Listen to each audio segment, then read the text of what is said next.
All right, everyone. Hello and welcome into the night where we learned that the Minnesota Vikings have made a decision about who will be the next head coach of this franchise. A candidate has emerged from their Final Four list that received a second round of interviews.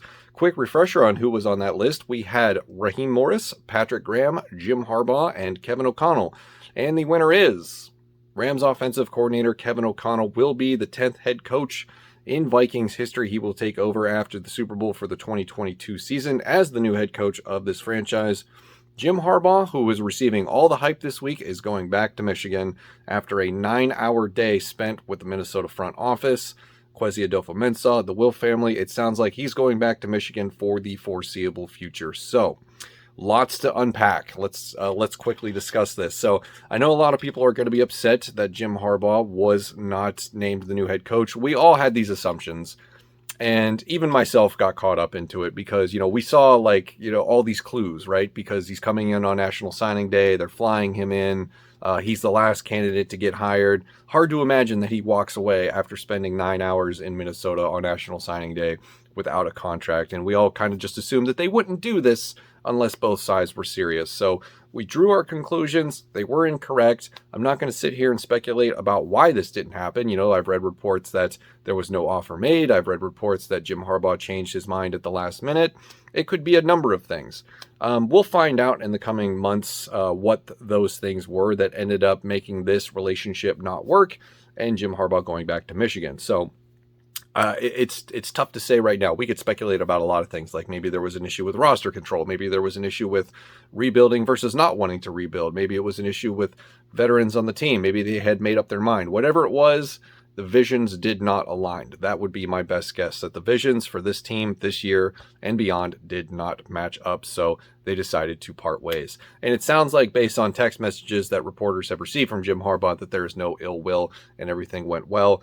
And they're basically just saying the classy stuff out loud, which is what you normally do in this situation. So Kevin O'Connell will be the next head coach of the Minnesota Vikings. And I know people are going to complain because he wasn't anybody's first choice. He came into this process, I think, a little bit towards the end of the first round of hires. And I want to tell everybody, just calm down, take a step back, breathe, and realize that this isn't a bad thing. Losing out on Jim Harbaugh isn't a bad thing. I understand he was the biggest fish in the pond and we were trying to catch him, but reeling him in was always a long shot. It was always a pipe dream, and we just got that close and we could feel it and we got excited about, it would have been a fun hire. It would have been an entertaining hire.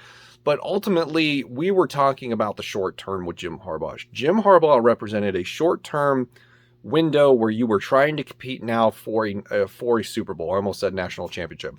But I think realistically, if you go back to what our conversations that we had here on this channel at the end of the season, right before Mike Zimmer got fired, what were our main complaints, right? We wanted to switch to offense. We were tired of being stuck with this philosophical mindset and schemes and play calling of being stuck in the mid-90s, right? We called it the 1995 approach to trying to win football in 2022, and we were frustrated with it. It did not work. We didn't want a defensive-minded guy. We wanted to go younger. We wanted a new, innovative person, and we wanted somebody on the offensive side of the ball to be the next head coach of the Minnesota Vikings. And look, we got it. This is what we wanted all along. We saw some shiny things on the way.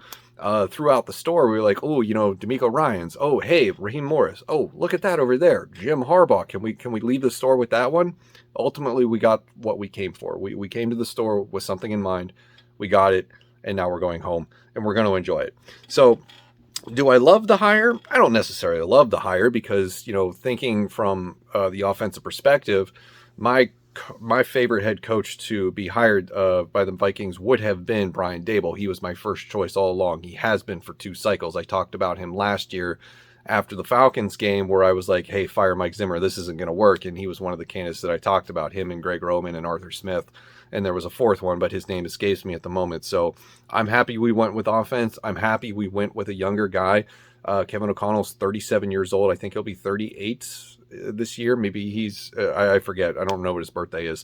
Let's put it that way. So we're going from, Jim Harbaugh potentially pushing 60 years old to being your coach for 3 to 4, maybe 5 years. Kevin O'Connell is going to be able to come in and build from the foundation. Jim Harbaugh likely wanted to keep the foundation. That's just me speculating here out loud. But Kevin O'Connell is going to get his opportunity. I don't care that he's from the Rams head coaching tree or the Sean McVay coaching tree. Who gives a shit? I don't care that he's not the actual play caller for the Los Angeles Rams. Again, don't care. It's not a deal breaker for me, if you will. I don't care if he ever called plays. Or, because eventually at some point when you move up the ranks of a coaching staff, you go from not doing it to doing it. So it doesn't faze me one little bit that he's going to suddenly take over play calling duties. So I just care that he's successful and he's able to, change the culture and bring a more offensive philosophical approach to this franchise, which I think it is sorely lacking. So that is my take on that. So let's go over some of the repercussions from the Kevin O'Connell hire, the Jim Harbaugh non-decision, and where we go from here. So first thing I want to say is that I'm not disappointed in the hire. I'm disappointed in the process because we created a media circus out of this. And, most of it is our fault because we got really hyped up throughout the last couple of days. But, now the Jim Harbaugh thing is going to linger. And it's probably a good thing that we have a week and a half before that they can make an official announcement and have a press conference and introduce him and all that. But eventually Kevin O'Connell is going to have to get in front of a microphone, in front of the press, and answer questions. And I'm very interested to see if some of those questions that he's now going to have to answer are going to be about Jim Harbaugh, the guy that almost got the job over him. The whole Jim Harbaugh experience this week makes Kevin O'Connell or any coach that would have gotten hired sort of a consolation prize. I think a lot of fans are going to misread that. Are going to misread the situation as in, we didn't get our first choice. We had to settle for the second choice. And I want to say that while that's not true, that's how some people are going to view this. And there's nothing we can really do to change that mentality, at least immediately. So that leaves sort of a bruise on the whole situation. It also puts into perspective that, maybe the Minnesota Vikings were, walked away from, maybe that Jim Harbaugh was enticed by the idea and then he got here, realized what it was. And then, maybe that paints us in a bad light. I don't think it will, and it shouldn't, but that's how people are going to take it. You have to understand that people are just going to take things the wrong way out of context and, jump to their own conclusions, which is what I'm trying to prepare you for here. But I think that this is good news for Justin Jefferson. If you're a huge fan of Justin Jefferson, which we all should be, this is likely going to make him very happy. You think about the things that, Cooper Kupp was able to establish this season, Odell Beckham Jr. resurrecting his career once he got traded there. And, the production of Robert Woods in this offense, even though he's missed half the season with an injury. And I think the fact that Matthew Stafford was able to thrive, even though he, sort of had success in Detroit, statistically speaking, he was able to come and enter a winning culture, and now they're in the Super Bowl. This is also maybe good or bad news for Kirk Couisns. I'm not quite sure yet, because there is the Kevin O'Connell quarterbacks coach of the Washington football team back when Kirk Couisns was the quarterback there, even though it wasn't a good year for him statistically, but there is that connection. Ultimately, I think if you're a Kirk Couisns supporter, the chances of him being extended kind of dropped to 50%. I think Jim Harbaugh represented an opportunity for Kirk Couisns to immediately get extended. So I'm going from 70% extended for sure to 50%. I think it's 50-50 right now whether or not Kirk is traded, but I'm sort of leaning to the fact that he probably gets moved on from, just because the cap hit, he's getting up there in age, and you're not going to have a higher a demand for a quarterback who is statistically good as he is than right now, because there's a lot of teams out there that could look to upgrade the quarterback position. I understand that nobody's going to want to take on that contract. You might have to eat more than $10 million, maybe 15. But the market exists, and I think that they're going to take advantage of that. So there's that whole narrative to consider, but it's great news for Justin Jefferson. It's great news for those of us who wanted to switch to an offensive-minded head coach. We got what we wanted this whole time.